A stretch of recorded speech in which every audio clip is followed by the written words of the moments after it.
Alors, Lisiane, vous êtes une collectionneuse passionnée de jouets et c'est arrivé de façon très bizarre, cette passion. Je ne sais pas si c'est bizarre. Ce que je sais, c'est que collectionner, c'est réparer une perte. Et moi, je n'ai pas perdu mon enfance, j'ai gardé un pied dedans, mais j'ai besoin de ce lien pour me la rappeler. Et rappeler une enfance aussi en bord de Garonne, où nous allions à la chasse au trésor. Donc j'ai gardé ce goût de la chasse au trésor. Ce sont des trésors que je vais chercher. Aujourd'hui, ce n'est plus dans le Rampaille, mais c'est dans les vides-greniers, les ressourceries, ce genre de choses. Et puis surtout, j'ai adoré le jeu. Et c'était une époque 1950, où quand quelque chose gênait dans la maison et qu'on habitait en bord de Garonne, elle partait tel Moïse sur la Garonne. Et donc ainsi, mon père, qui parfois avait des crises de rangement, j'avais une maman très bohème et qui très amasseuse de choses, exactement comme je suis moi. Parfois, comme ça, des choses sont parties dans la brouette. Et je les ai cherchées et trouvées, voilà. Chercher et retrouver. Mais j'ai commencé à partir de jouets que j'ai sauvés de mon enfance, et j'en ai quelques-uns et ils sont toujours là, dans ma vie, et ils m'entourent. La maison de Lisiane regorge de collections, toutes porteuses d'une histoire.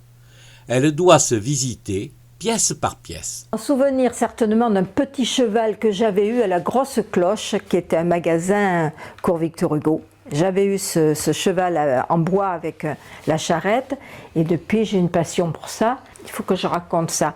J'ai entamé une collection de Dinky Toy il y a peu pour mon dernier petit-fils. Retrouvées au fond d'un puits, ces voitures d'enfants ont une âme. Si ces voitures avaient été dans une vitrine là, elles seraient en meilleur état, mais elles n'auraient rien raconté, non? Là, elles ont une belle histoire à raconter, une histoire de jeu d'enfant. Voilà. Et puis, il y en a peut-être au fond de ce puits, ça fait rêver. Les figurines Kiralu, bien spécifiques, trouvent aussi une place. Alors les Kiralu, ça peut être des soldats ou des animaux de ferme. Et moi, bien sûr, comme j'ai une ferme d'enfants et que j'adore ça, les fermes. Ça, c'est les Starlux de mon enfance, mais les Kiralu, on les reconnaît à leur petit socle vert, et ils sont en plomb. Et voilà un petit truc qui est très rare, un petit lapin. Ça j'adore, c'est pas très très précieux, mais cette petite collection de volailles roses me parle beaucoup de mon enfance, de ce qu'on trouvait dans les Bonux. J'aime beaucoup les vieilles dinettes. Alors les dinettes de ce style, il y a de belles choses dans les dinettes anciennes d'enfants. Il y a ce genre de choses là. Pot de soupe, vraiment, pot de soupe, voilà, inox, voilà. J'aime beaucoup. J'ai cette petite épicerie que je trouve extraordinaire avec des reproductions de plein de choses, de la maïzena, de l'huile Puget, casse-grain, enfin il y a même un petit yaourt, il y a les entremets franco-russes, enfin je trouve la petite épicerie elle est très vivante. J'ai cette petite cuisine en bois, celle-là, voilà. Ma petite fille et mon petit-fils aussi d'ailleurs il joue beaucoup avec ça.